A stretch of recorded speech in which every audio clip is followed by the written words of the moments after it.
하나님의 뜻에 일치하는 삶 중에 오늘 마지막 시간 영혼의 황폐에 대하여서 살펴보고자 합니다.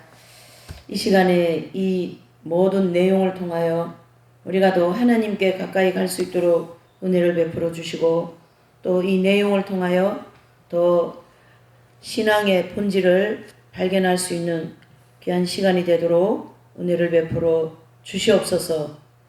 부족한 것을 붙잡아 주시기를 원하며 귀하고 복되신 예수님의 이름으로 기도하였습니다. 아멘.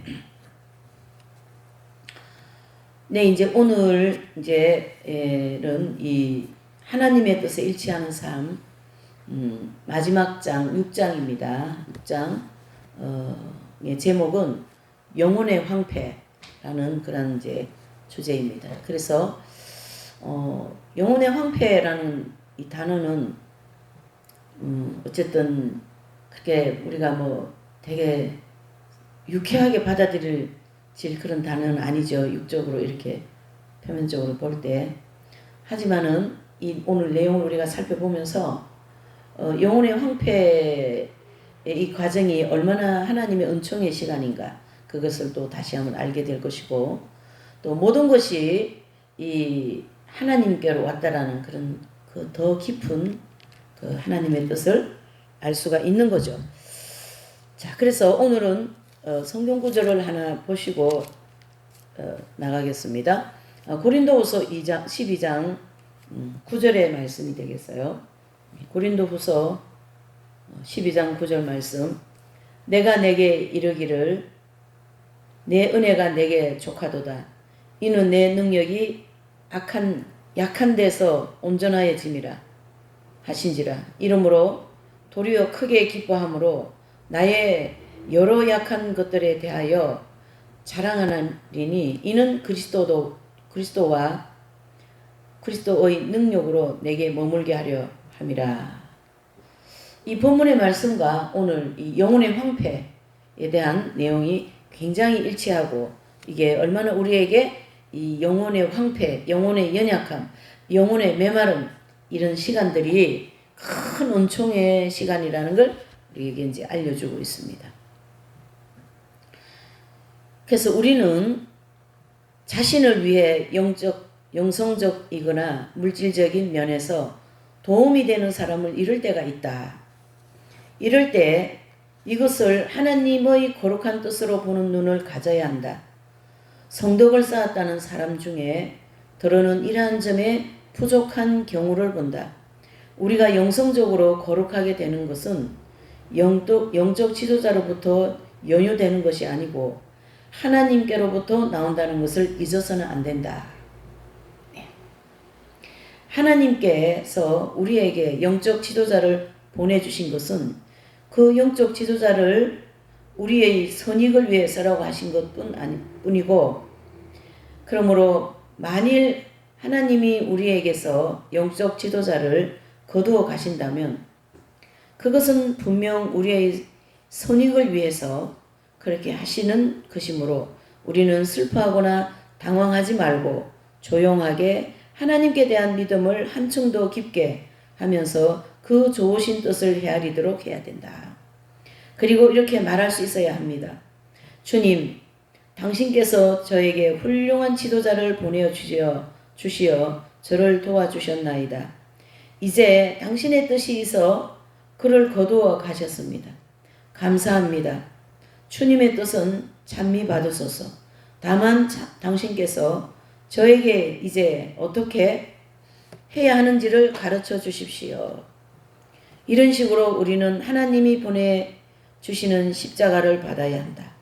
반면에 이러한 고통은 저에게는 하나의 형벌이나 다름이 없습니다. 라고 항변할지 모른다. 이에 대해 나는 말한다. 이 세상에서 하나님이 보내주시는 채찍은 오히려 은총이고 유익한 일이 아닌가. 우리가 하나님께 지은 죄는 이 세상에서 보속하든지 아니면 저 세상에서 보속하든지 보속을 해야 하지 않는가. 그렇다면 아우구스티노 성인의 기도가 내 기도가 되어야 할 것이다. 주님, 여기를 잘라내고 저기를 태워버리고 하여 저를 이 세상에서 아끼지는 마시고 대신 저 세상에서 영원히 보존해 주십시오. 그리고 욥처럼 이것이 내게 위로가 되어 모진 고통 속에서도 기뻐 뛰려마는 하고 욥기 6장 10절이라고 말할 수 있어야 한다. 우리는 죄로 말미암아 분명히 지옥을 벗어나지 못하겠지만 이 세상에서 지금의 고통을 겪음으로써 저 세상에서 당할 지옥 형벌을 면한다고 하고 생각하면 얼마나 마음이 가벼워지는가. 그렇다. 하나님께서 나에게 형벌을 보내주신다면 그런 대로 형벌을 달게 받고 그분은 주님이시니 당신 보시기에 좋으실 대로 하시겠지 라고 그분의 뜻을 응답하자. 영혼의 암흑 현상에 들어간다 해도 영혼이 암흑 현상에 들어간다 해도 바로 그때가 하나님의 뜻을 조용히 찾아야 할 때이다. 사람이 영성생활을 시작하면서 초기에 하나님의 엄청난 은총을 내려 주시어 영혼은 황홀해지기도 하고 많은 위안을 받기도 하는 경우가 있는데 이것은 우리를 세상으로부터 멀어져 가게 하기 위한 하나님의 배려에서 오는 것이고 영성생활이 어느 정도 진보되면 하나님은 그 사람을 시험해 보기 위해 그 따뜻한 손길을 거두어 가신다. 이렇게 하여 하나님은 그 사람이 과연 하나님의 초기 환영과 계속적인 위로 없이도 아무것도 요구하지 않고 바라지도 않으면서 계속 당신을 사랑하고 순명하는지를 알고 싶어 하는 것이다. 테레사 성녀는 말했습니다. 이 세상에서 우리의 몫은 하나님을 즐기자는 것이 아니고 그분의 거룩한 뜻을 행하는 데 있다. 이렇게 얘기했어요.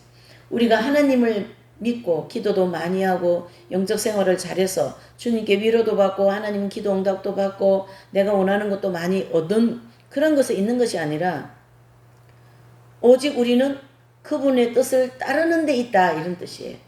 이 성인들의 이 고백은 이게 뭔가 자꾸 차원이 틀리게 나옵니다. 그러니까 뭐가 즐겁고 내 한대로 잘 되어진 그걸 많이 받아서 나 하나님 때문에 기쁘다, 즐겁다. 그게 아니라 그분이 내 영혼을 황폐함에 메마름에 그러한 그 참 사막의 모래바닥 같은데 저를 몰아넣는다 할지라도 그 가운데서 예수님의 뜻을 잘 순종하고 따르는 데 있다. 그 얘기예요. 이 테레사 성녀의 말씀은. 하나님에 대한 사랑이란 그분의 따뜻한 온정을 경험하는 데 있지 않고 오히려 굳은 결심과 겸손으로 그분에게 시중을 드는 데 있는 것이다. 예. 참, 나 주님 사랑합니다. 정말 주님 나에게 이렇게 해주시고 기도하니까 응답도 해주시니 정말 감사하고 고맙습니다. 그것도 참 물론 좋지만 더 이 성인들이 고백하고 성인들이 주님을 섬기고 성인들이 주님을 찾는 그 방법은 다릅니다. 어떻게 해요? 그렇게 주님께 대한 온정을 느끼지 못하고 오히려 마음이 힘들어하는 그런 상황에서도 그 결심을 굳게 하고 겸손한 마음으로 예수님의 시중을 잘 드는 것이 예수님을 잘 믿는 것이다. 그 얘기죠. 하나님의 진정한 애인들은 영혼이 황폐하고 유혹이 심할 때 발견이 된다. 자, 이 성인들은요, 사실은 계시록에서 얘기하는 그 신부의 경지 들어가신 분들이거든요. 광야의 연단 과정을 다 마치고 가나안 땅이라고 하는 생명의 땅, 즉 생명이 합일되어진 그러한 경지에 계시는 분들인데 이제 이분들은 이런 경험을 이 광야 연단을 통해서 경험을 다 하시면서 그 경지에 들어갔지 않습니까? 그러니까 그 경험 중에 이렇게 영혼이 황폐해지는 이 상황에서 이분들이 늘 주님께 어떻게 고백하냐면 나는 예수님의 아내, 예수님의 신부 그렇게 가까이서 언제나 예수님을 찾았어요. 그래서 그 경지에 들어가셨는데 그러한 차원에서 하나님의 진정한 애인들은 그렇게 단어를 쓴 거예요. 그래서 영혼이 황폐하고 유혹이 심할 때 발견이 된다.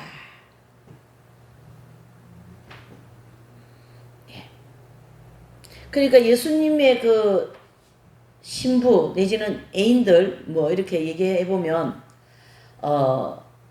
내가 너무 고통스럽고 황폐하고 막 영혼이 그렇게 할 때 더 주님을 사랑한다는 얘기예요. 더 주님을 기뻐하고 그분의 뜻에 더 순종하고 그분의 시종을 드는 정말 그런 시녀 같은 그러한 것으로 나간다 그 뜻이죠. 자, 지금 여기까지 한 얘기는 우리가 신앙생활을 하다 보면 이런 경험을 하는데요. 신앙생활을 하다 보면 내 뜻대로 안 되고 뭐가 많이 막히고 여러 가지 사방으로 우겨쌈을 당하고 있을 때 굉장히 우리는 낙심하고 또 불평하고 마음에 막 이렇게 믿음이 없는 사람처럼 되기가 굉장히 쉽습니다. 하지만은 이러한 경험을 다 거치고 그게 전부 다 영적으로 정화가 되고 처리가 되어진 상태인 분들은 오히려 그거를 기뻐한다. 영혼의 황폐함을 기뻐한다. 그런 뜻이 되는 거죠. 영혼이 하나님의 사랑스러운 은총을 경험할 때 하나님께 감사함은 당연한 일이다. 그러나 영혼이 버림받고 황폐해졌을 때에도 하나님께 대들지 말아야 이 점이 매우 중요하다.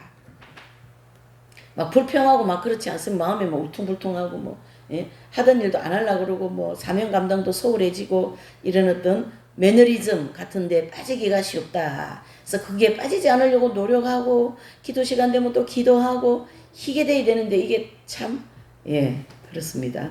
왜냐하면 영성생활을 하다가 특히 초기에 영혼의 고갈 상태를 맛보는 수가 있는데 이럴 때 자칫하면 하나님이 자기를 버렸고 영성생활은 자기에게 맞지 않는다고 판단하여 중도에서 기도생활을 중지하고 많은 사람들이 있기 때문이다. 그렇게 되면 그때까지 닦아오던 여러 특행이 다 없어지고 말거나 영성생활에서 탈락하고 많은 수가 있다.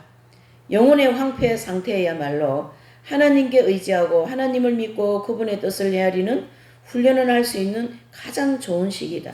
나는 그대가 겪는 아픔을 이해한다. 그대는 하나님의 현존을 전혀 의식할 수 없게 되고 그대의 영혼은 내팽개쳐진 어린 애와 같이 허무하게 되어 슬피 울게 될지 모른다. 우리 주님께서도 이러한 슬픔을 맛보시지 않았던가? 저의 하나님 어찌하여 나를 버리셨나이까 하는 그 죄인으로서 예수님께서 십자가에 달리셨을 때 하나님과의 그 관계가 끊어지는 그 고통을 이렇게 절규를 하신 거죠. 나의 하나님 내가 어찌하여 나를 버리셨나이까. 그리고 주님은 그러나 제가 원하는 대로 하지 마옵시고 아버지의 원하시는 대로 하십시오 하고 마태복음 26장 39절에 고백을 하시죠. 하나님의 뜻에 따르는 것을 기억해야 한다. 우리의 영혼도 고통 중에 있을 때 이와 같이 하나님의 뜻에 합쳐야 한다. 여러 성인들도 한결같이 영혼의 황폐와 버림받음을 맛보았다. 베르나르도 성인도 슬피 외쳤다. 아, 내 마음이 영적인 일에 왜 이토록 둔감한가? 아무리 성스러운 책을 읽어도 소용이 없고 아무리 묵상을 해도 아무리 기도를 해도 도움이 안 되네. 이처럼 많은 성인들도 영혼의 황폐를 경험했고 따뜻한 감각적인 경험은 매우 예외적인 일이었다.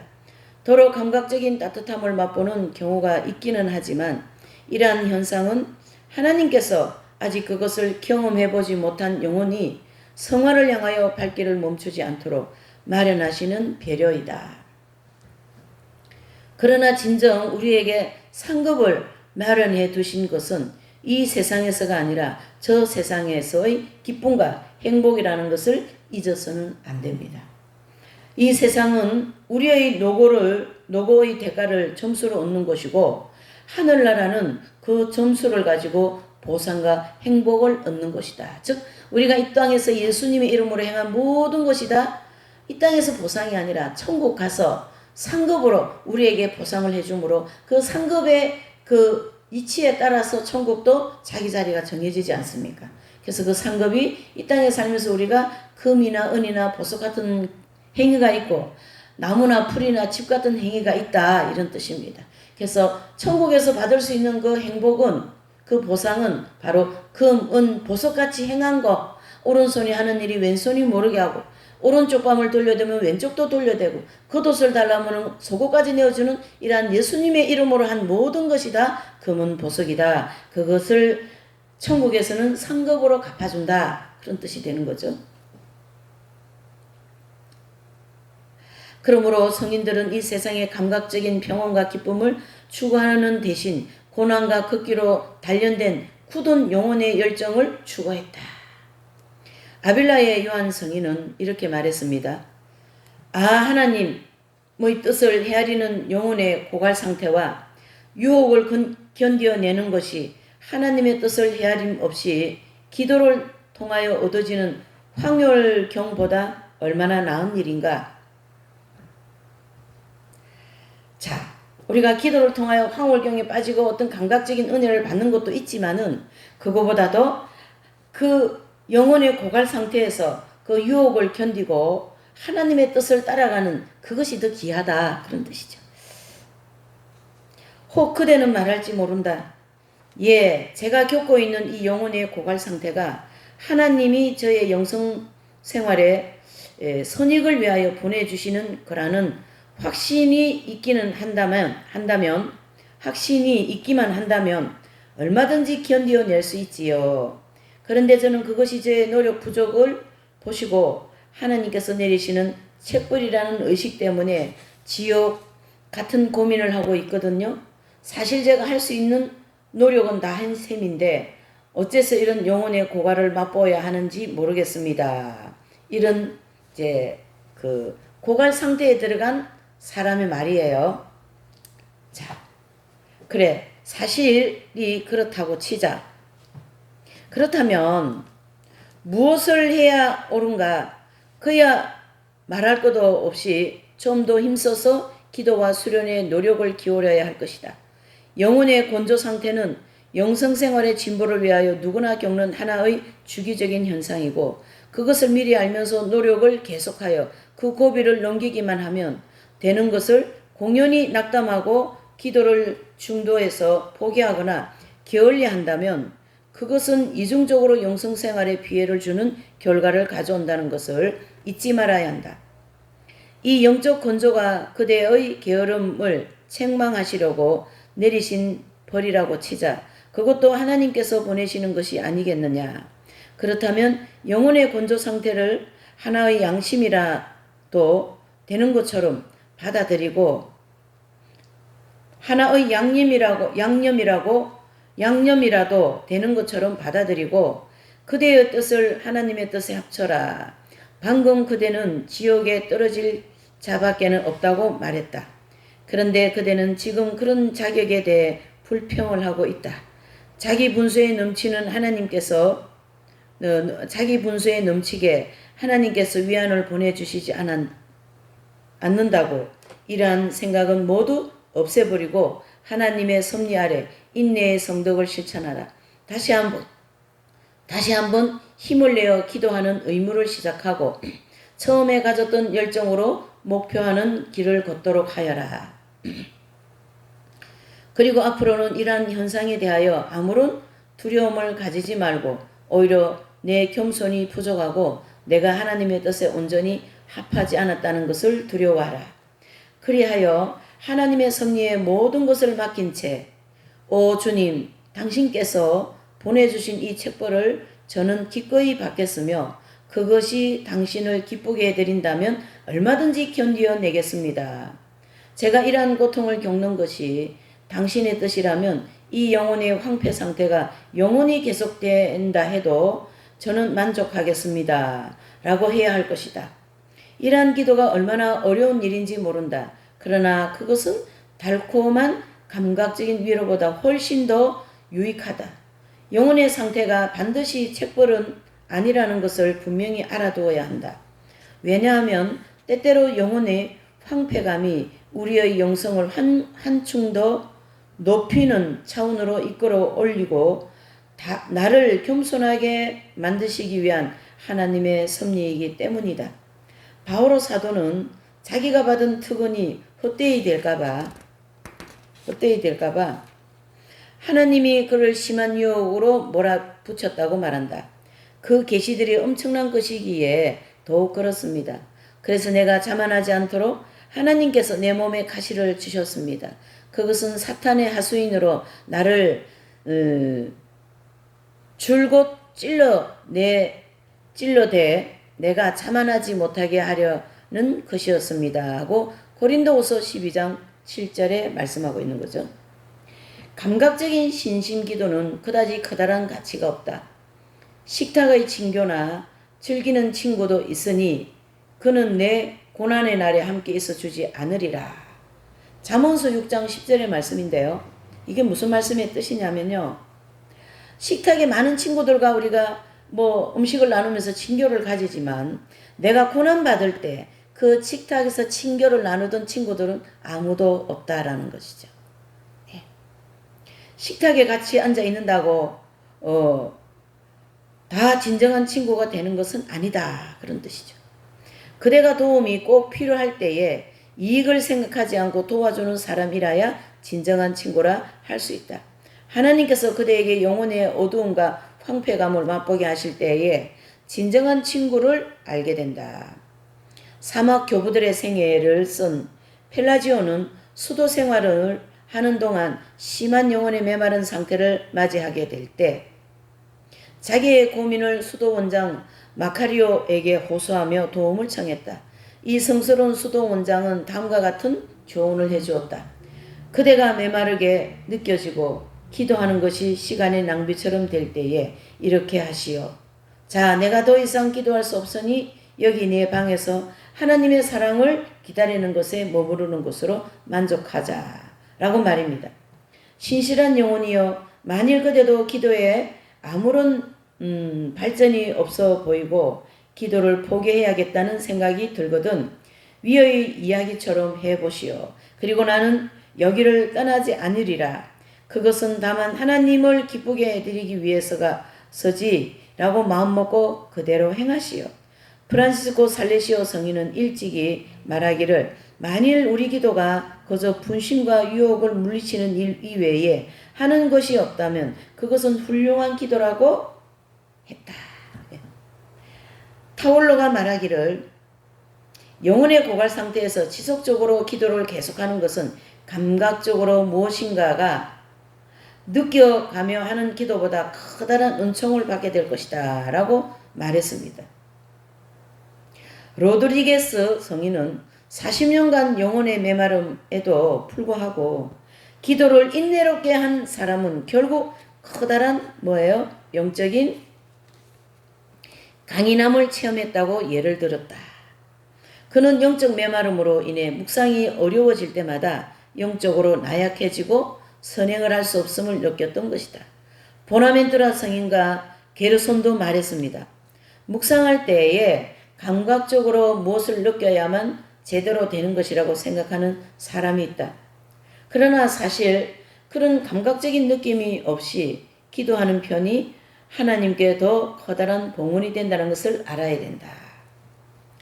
지금 여기서 얘기하는 모든 지금 계속해 오는 내용은 우리가 어떤 기도와 어떤 그런 걸 통하여서 얻어지는 것 때문에 그건 내적인 것이도 될 수 있고요. 외적인 것이도 될 수 있어요. 그런데 그것 때문에 기뻐하고 즐거워할 것은 아니다. 진정한 기도에 내지는 진정한 영성의 길, 진정한 예수님을 사랑하는 사람이라면, 진정한 믿음을 가지고 있는 사람이라면 이 황폐, 즉 메마른 단계에서 더 주님을 사랑하려고 노력했고 더 주님을 의지하고 믿음으로 나가려고 애를 쓰는 사람이 진짜 본질적인 믿음을 가진 사람이다. 이렇게 볼 수가 있는 거죠. 그래서 소아 테레사 수녀님 같은 분도요. 그 7년이라고는 긴 시간의 메마른 시간 동안 한 번도 성모 일가의 기도 시간을 놓치지 않았다고 하지 않습니까? 언제나 그 시간에, 언제나 그 소임을, 언제나 그 자리에서 자기 일을 그 길고 긴 시간을 해나가는 그 까닭에 성녀의 경지 들어가지 않습니까? 예. 우리가 이 종욕이라고 하는 걸 가지고 있기 때문에 이 감각적인 걸 굉장히 좋아해요. 그거는 영적인 것도 있고 육적인 것도 있어요. 그 감각적인 것을 우리는 오히려 십자가에 못 박고 그러한 것 이외에 주님의 그 오히려 그 위로 없음 내지는 그 메마름 내지는 고통, 괴로움 그걸 더 잘 견디는 것이 더 중요하다. 그걸 계속 여기서 얘기하고 있는 거죠. 자, 보나벤투라 성인과 게르손도 말했어요. 묵상할 때 감각적으로 무엇을 느껴야만 제대로 되는 것이라고 생각하는 사람이 있다.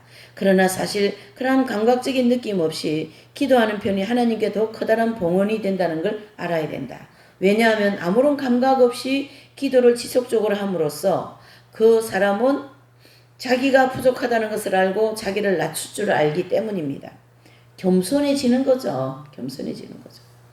겸손하게 되어 더욱 열심히 기도하게 되기 때문이다. 기도 중에 감각적으로 무엇인가를 느끼게 되면 그런 감각이 자칫 그 사람을 허영에 들뜨게 만들고 자기가 성덕의 최고의 경지에 도달한 것처럼 느낀 나머지 교만해지고 게을러서 파멸의 길로 치닫게 되는 수가 있기 때문이다.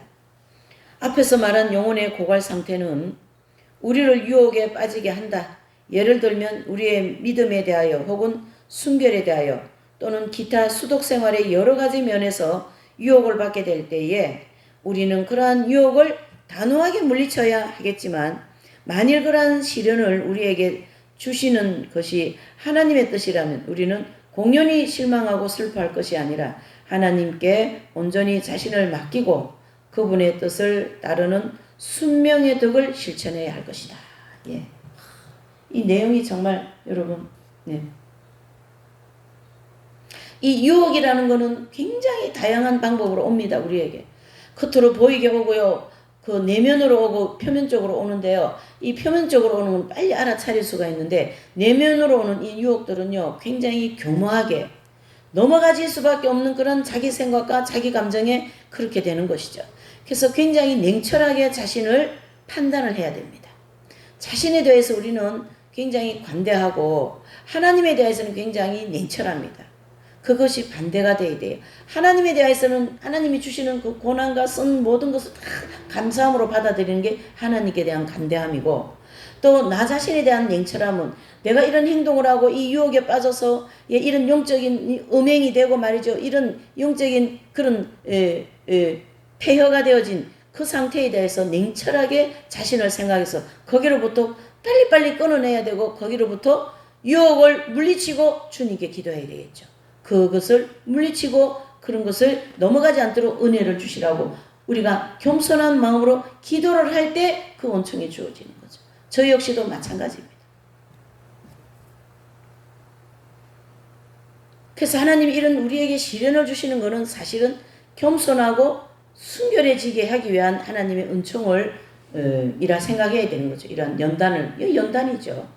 그런 연단을 통하여 우리의 내면의 이 육적인 것들이 자꾸 정화가 되는 거거든. 자기중심적인 이런 자아가 깨어져 나간다. 그런 뜻이 되는 거죠.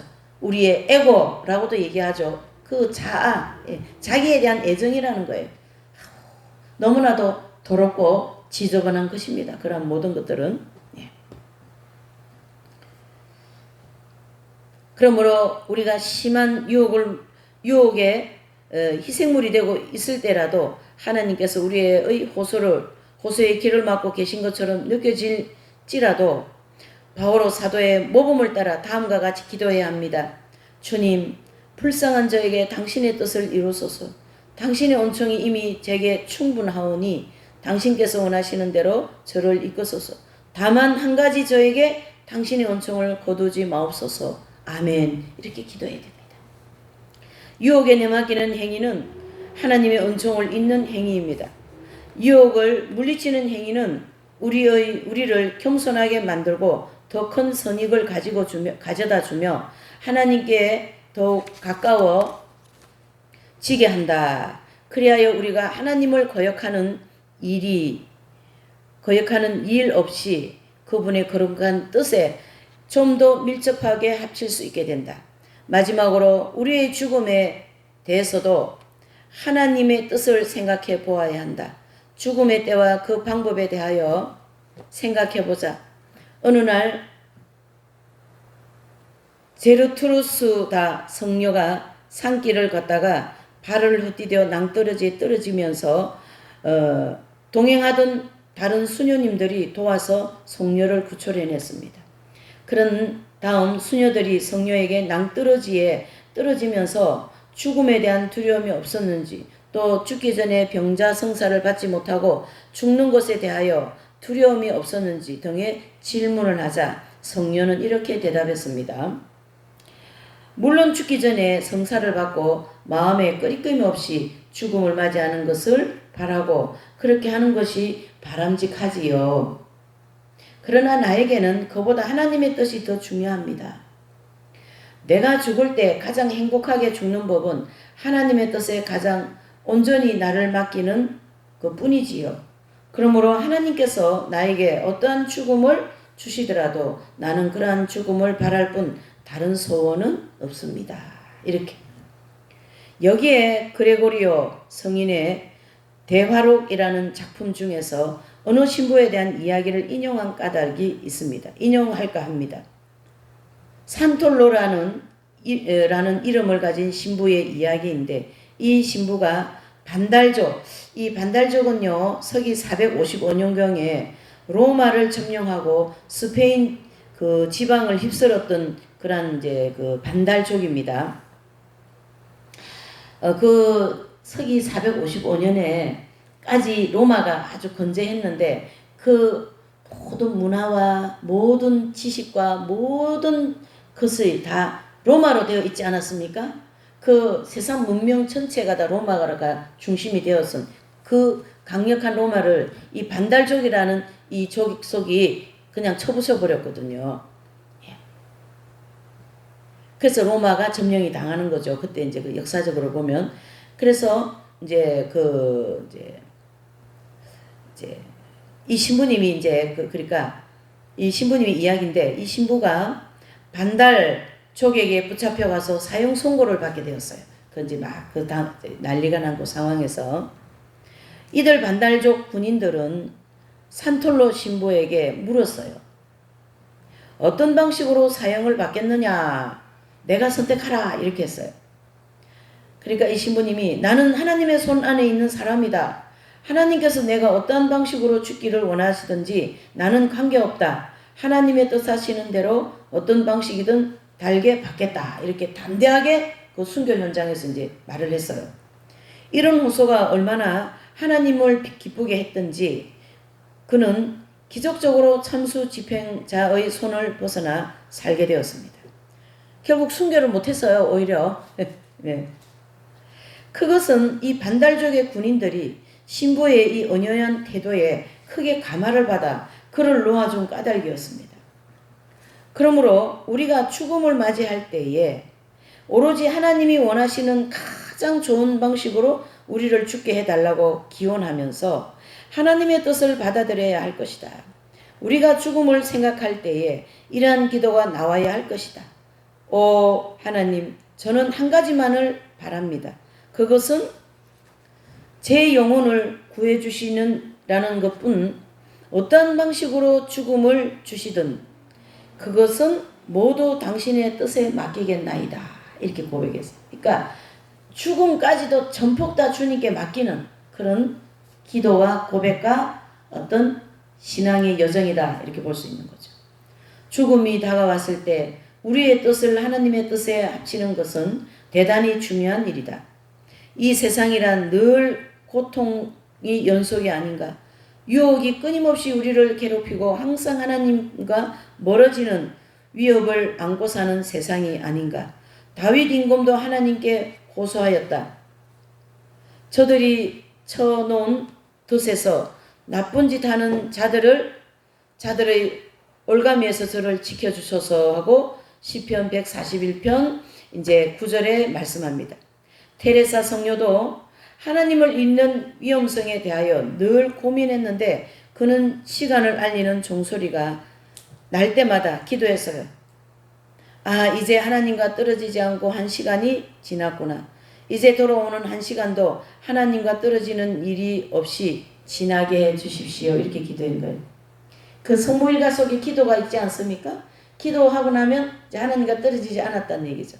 또 기도 그 다음 시간 기도할 때까지 그 시간만이라도 주님과 떨어지지 않도록 도와주십시오. 이렇게 기도했다는 얘기죠. 그러니까 24시간 주님 앞에 있는 사람이 되는 거죠.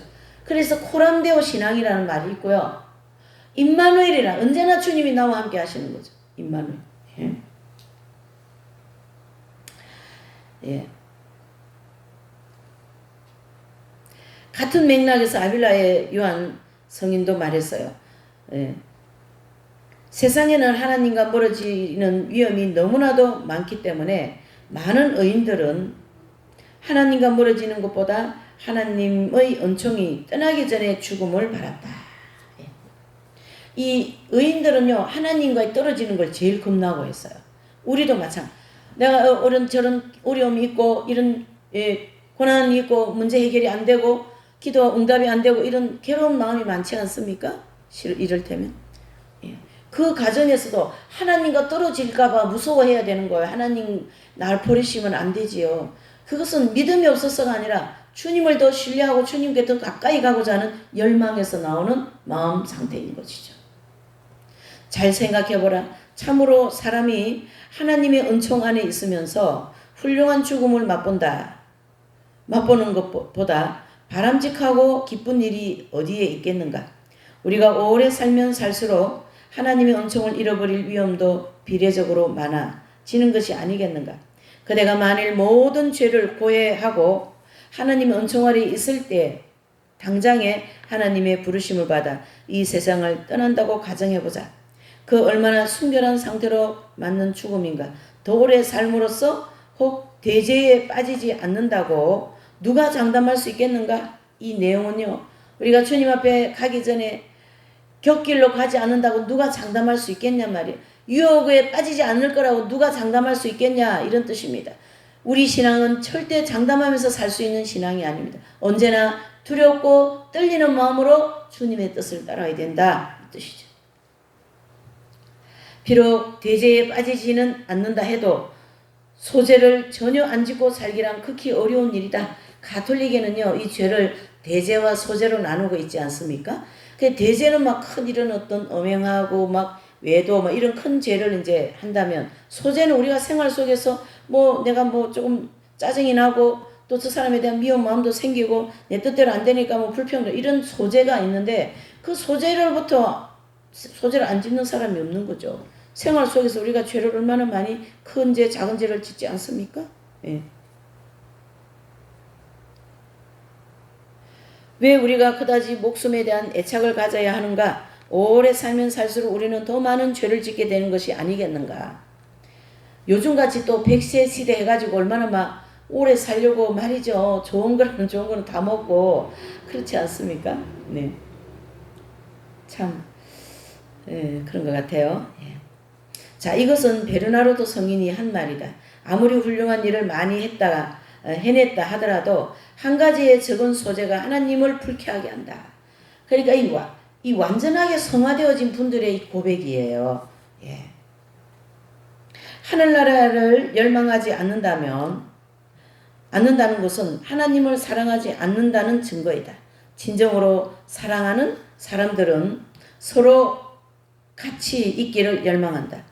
우리가 이 세상에 있는 동안에는 하나님을 볼 수가 없다. 그러므로 많은 성인들은 세상을 떠나기로 갈망했어요.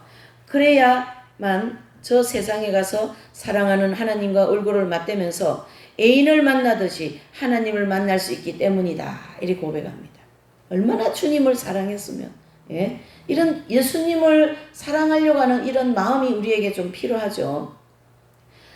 아우구스티노 성인도 한숨 지으며 말했다. 오 하나님, 제가 죽어서 당신의 그 아름다운 얼굴을 마주 대할 수 있으면, 그런 한탄할 정도의 말과 마음을 가졌다, 이런 뜻이에요. 또 바오로 사도도 나의 바람은 이 세상을 떠나 그리스도와 함께 있는 것입니다. 그 편이 훨씬 낫습니다. 빌립보서 1장 23절에 시편 기자 저자도 제 영혼이 제 생명의 하나님을 목말라 합니다. 그 하나님의 얼굴을 언제나 가서 배울 수 있겠습니까? 라고 시편 41장 3절에 읊지 않습니까? 어느 날 사냥꾼 한 사람이 숲속에서 매우 아름다운 목소리를 가진 남자의 노래소리를 들었다. 그 노래를 따라 숲속으로 들어가 보니 그 노래의 주인공이 거기에 있었는데 자세히 보니 아주 보기 흉하게 일그러진 손과 얼굴을 가진 한 나병 환자였다. 사냥꾼이 말을 건넸다. 보아하니 나병으로 고생하는 사람 같은데 어쩌면 그렇게도 행복하게 고운 목소리로 노래를 부르는지요. 그랬어요. 그러니까 그 나병 환자가 이렇게 답했습니다. 아, 친애하는 친구요. 사실 당신 말대로 나는 나병 환자지요. 그것도 말기가 다 되어 이제 죽는 날을 멀지 않았다오.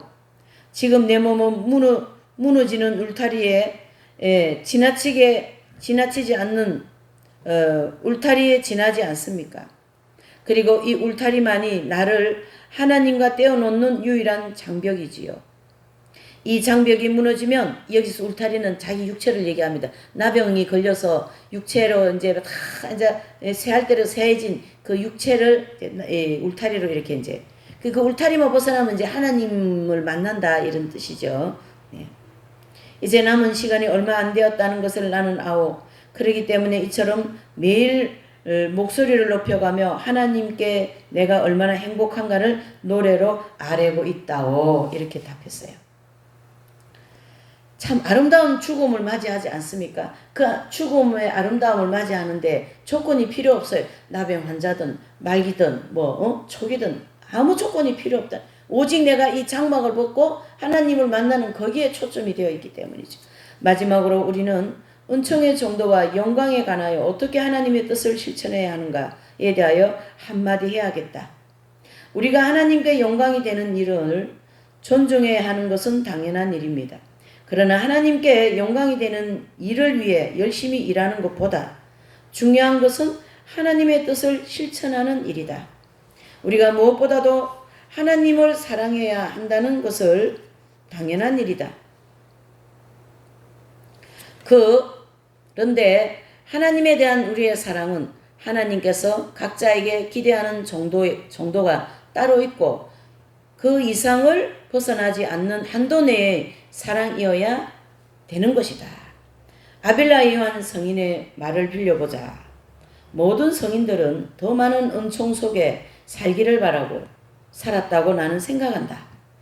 그러나 이러한 그 열망이 충족되지 않았음에도 불구하고 그들은 결코 실망하거나 흔들리지 않고 마음은 늘 고요했다.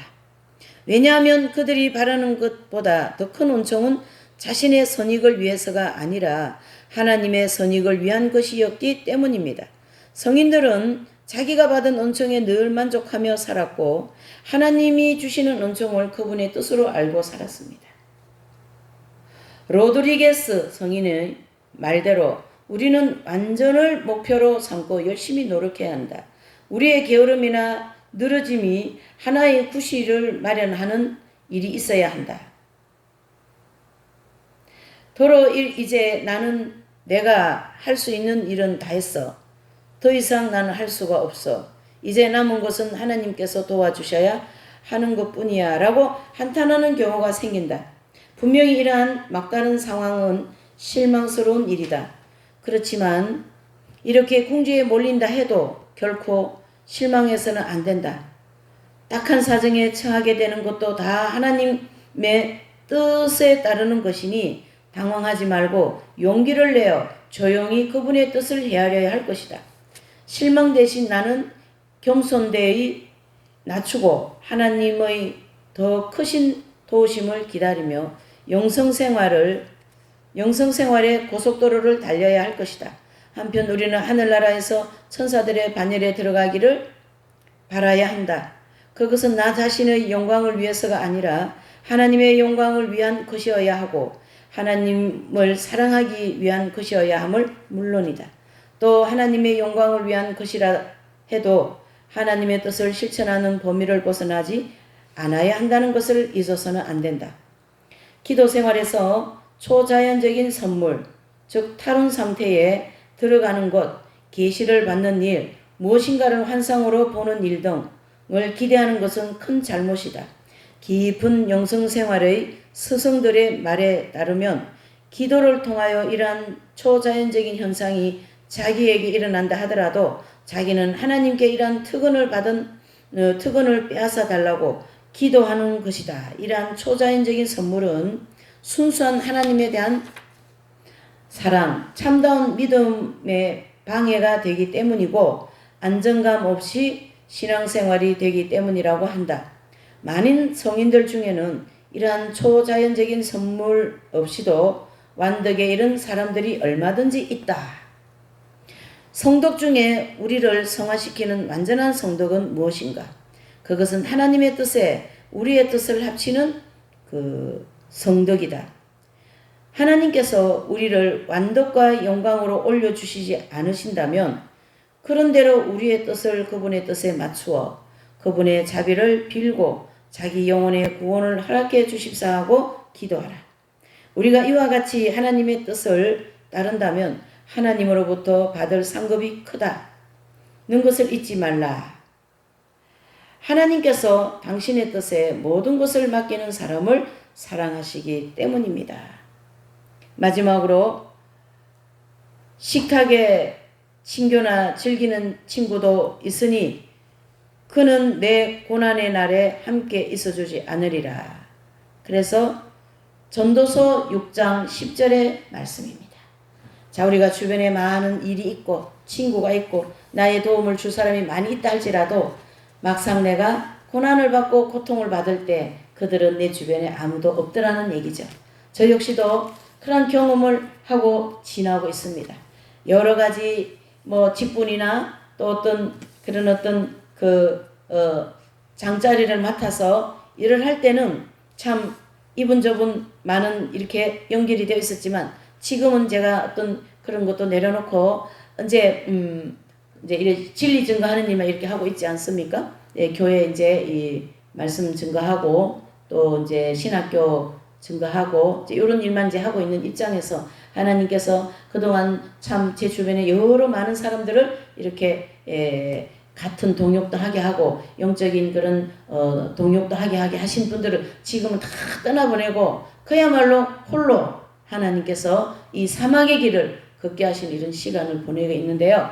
이 알풍소 마리아 데 리골이라는 이 성인 이 책이 작은 소책자죠. 이게 이 책을 통해서 또 하나님께서 저에게 이러한 사막의 길을 다시 허락한 것에 감사하게 되고 더 열심히 가야 되는데 열심히 가지 못해서 늘 마음에 괴로움이 많은 그런 시간을 보내고 있습니다. 우리 모두가 다 이 성인들의 가신 발자취를 통해서 정말로 예수님의 길을 온전히 더 갈 수 있는 그러한 길로 나가시고 또 주님께 더 기쁨을 드리시는 우리 모두가 되시길 예수님 이름으로